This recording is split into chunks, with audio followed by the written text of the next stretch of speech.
ఈరోజు మనం ఈ వీడియోలో ఏపీ జాబ్ నోటిఫికేషన్స్ గురించి మాట్లాడుకుందాం. 15వ తారీఖు నుంచి ఈ జాబ్ నోటిఫికేషన్ ఆన్లైన్ అవైలబుల్గా ఉండదు అప్లై చేసుకోవడానికి. ఏంటిదంటే పోస్ట్ వచ్చేసి ఫారెస్ట్ రేంజ్ ఆఫీసర్స్ ఇచ్చారనమాట. ఫారెస్ట్ రేంజ్ ఆఫీసర్స్ చూసుకున్నట్టయితే మనకి ఏజ్ లిమిట్ అన్నీ ఇచ్చారు. మనం ఇక్కడ చూపించిన ఈ వెబ్సైట్లోకి వెళ్ళి మనం ఆన్లైన్ ద్వారా అప్లై చేసుకోవచ్చు.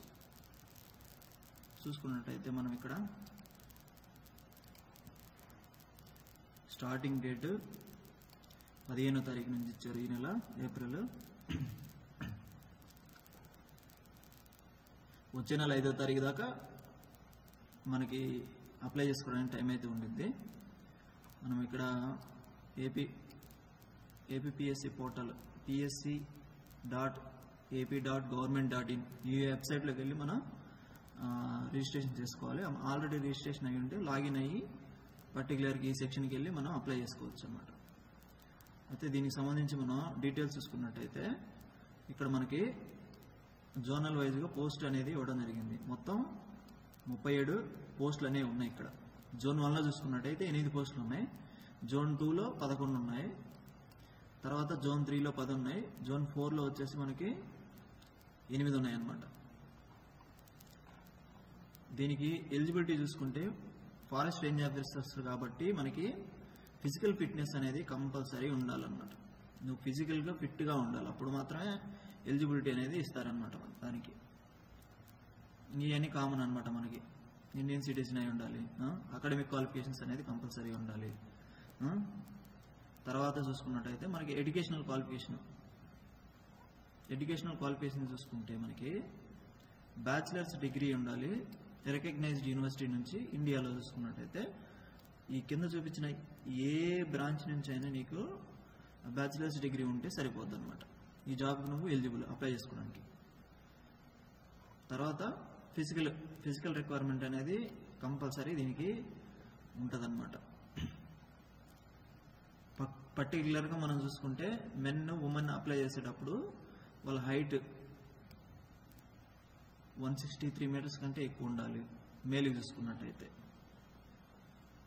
చెస్ట్ చూసుకున్నట్టయితే 79 సెంటీమీటర్స్ కంటే ఎక్కువ ఉండాలి. తర్వాత చూసుకుంటే మనకి is able to walk 25 kilometres in 4 hours. ఆ కెపాసిటీ అనేది ఉండాలి. అలాగే ఫీమేల్ కేటగిరీ చూసుకుంటే మేల్ కంటే కొంచెం తగ్గించి అనేది మెజర్మెంట్స్ అనేది ఇవ్వడం జరిగింది. 150 సెంటీమీటర్స్, చెస్ట్ 174, తర్వాత వాకింగ్ క్యాపబిలిటీ 16 కిలోమీటర్స్ అనేది వాక్ చేసే. ఎందుకంటే ఇది ఫారెస్ట్కి సంబంధించింది కాబట్టి నీకు ఫిజికల్గా ఫిట్ ఉంటే అక్కడ నువ్వు జాబ్ చేయడానికి కనుక కన్వీనియంట్గా ఉంటుందని దానికోసం అనేది నువ్వు ఫిజికల్గా ఫిట్ ఉన్న వాళ్ళని మాత్రమే దీనికి సెలెక్ట్ చేయడం జరిగింది. అర్థమైందా? తర్వాత మనం చూసుకున్నట్టయితే ఇంకా డీటెయిల్స్, ఇంకా రిజర్వేషన్ అంటే ఇంక ఇది అందరూ తెలిసిందే. స్పెషల్ రిజర్వేషన్ కూడా ఉంటుంది అనమాట దీంట్లో.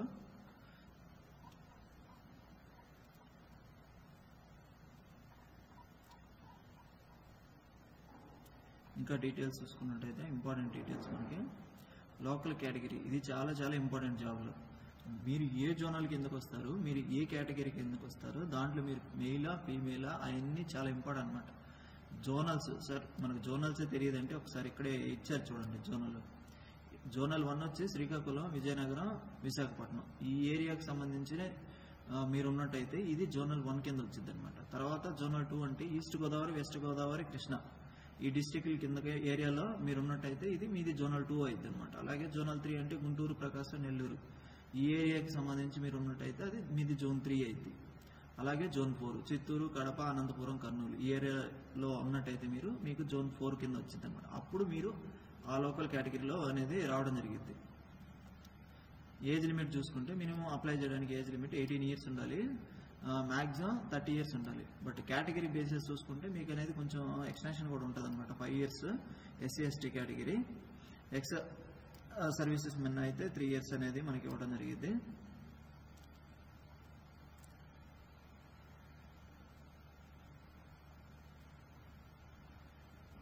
మీరు దీన్ని ఎలా అప్లై చేయాలనేది స్టెప్ బై స్టెప్ ఇక్కడ మీకు ఇవ్వడం జరిగింది. దీంతో పాటు మనం నెక్స్ట్ వీడియోలో కూడా అప్లై చేసే ఒక అప్లికేషన్ మనం మాట్లాడుకుందాం, ఎలా అప్లై చేయాలి, ఏంది ప్రొసెసర్, ఏమేమి అప్లోడ్ చేయాలి, డాక్యుమెంట్స్ ఏమేమి కావాలి అన్నీ చూద్దాం. చూసి అప్పుడు దీని గురించి మొత్తం డీటెయిల్డ్గా మాట్లాడుకుందాం. అప్లికేషన్ ఫీజు వచ్చేసి మనకి 250 అని ఉండిద్ది అనమాట. ప్రాసెసింగ్ ఫీజు వచ్చి మనకి 120 రూపీస్.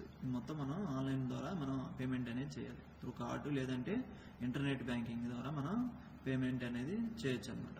తర్వాత however the following categories accepted fee, examination fee 120 rupees మాత్రమే మనకి అనేది చూసుకోవాలన్నమాట.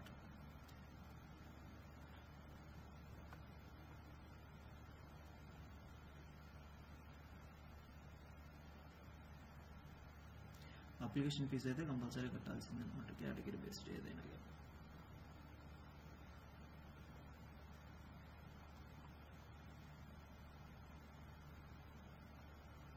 ఎగ్జామ్స్ సెంటర్స్ మనం ఇది ఎక్కువ మాట్లాడుకోవాల్సి వచ్చింది. ఇక్కడ మనకి ఎగ్జామ్ సెంటర్లు కూడా ఇచ్చారు. ఏ ఎగ్జామ్ సెంటర్లో మనకి కన్వీనియంట్గా ఉంటాయో చూసుకొని దాన్ని బట్టి మనకి ఎగ్జామినేషన్ సెంటర్ అనేది మీరు సెలెక్ట్ చేసుకుంటే మీకు ఈజీగా యాక్సెస్ అయ్యి ఎగ్జామ్ రాయడానికి సింపుల్గా ఉంటుంది అనమాట. అర్థమైందా? తర్వాత మనకు ముఖ్యంగా మాట్లాడుకోవాల్సింది జోన్ వైజ్గా పోస్టులు ఎన్ని ఉంటాయి, స్పెషల్ రిజర్వేషన్ అని చెప్పాను చూడండి, అది దీనికి సంబంధించి OC SC, sports person, ex service man, economic backward షెడ్యూల్కి సంబంధించిన కేటగిరీకి సంబంధించిన వాళ్ళు అయితే 40%, బ్యాక్వర్డ్ క్లాసెస్ అయితే 30%, ఎస్సీ ఎస్టీ అయితే 30% రిజర్వేషన్ అనేది ఉండేది అనమాట. బ్యాక్వర్డ్ అయితే మనకి 35 ఇచ్చారు ఇక్కడ.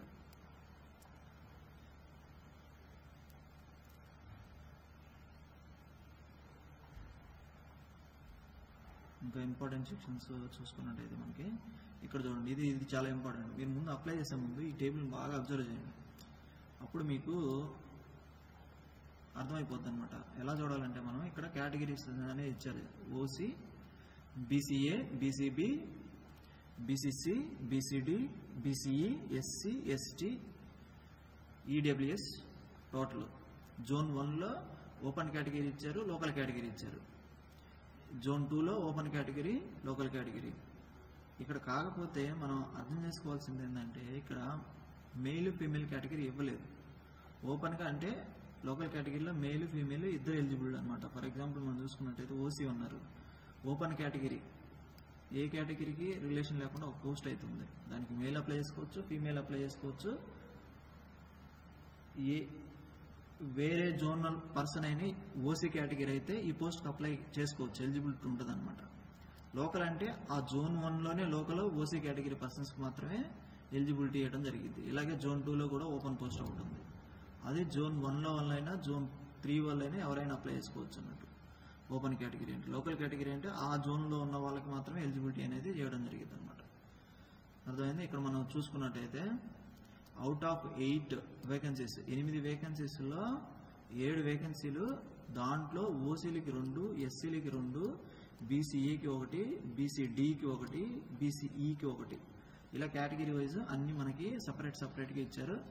Under the horizontal reservation for the women, అది ఉమెన్కి. అది దీంట్లో మళ్ళీ మనకి మెరిట్ ఒక సీట్, ఒక వేకెన్సీ అయితే ఉంది, అది స్పోర్ట్స్ పర్సన్కి అయితే ఇవ్వడం జరిగింది అనమాట. అలాగే మీరు ప్రతి ఒక్కటి జోన్ 2, జోన్ 3, జోన్ 4 ఇలా చూసుకుంటే సపరేట్గా అన్నీ మనకి ఇవ్వడం జరిగింది అనమాట. మీరు దాన్ని బట్టి మీకు ఎలిజిబిలిటీ ఉందో లేదో, మీ జోనల్లో కరెక్ట్గా మీ పోస్టులు ఉన్నాయో లేదో చూసుకొని మీరు అప్లై చేసుకుంటే సరిపోద్ది అనమాట. ఇంకా దీని గురించి మనం మరిన్ని డీటెయిల్స్ నెక్స్ట్ వీడియో మనం అప్లై చేసే విధానం గురించి మాట్లాడుకుందాం. అప్పుడు డీటెయిల్గా ఎలా అప్లై చేయాలి, ఎలా ప్రొసీజర్ ఏంటి అన్నీ మనం స్టెప్ బై స్టెప్ అన్నీ అక్కడ మాట్లాడుకుందాం. సరేనా? Thank you.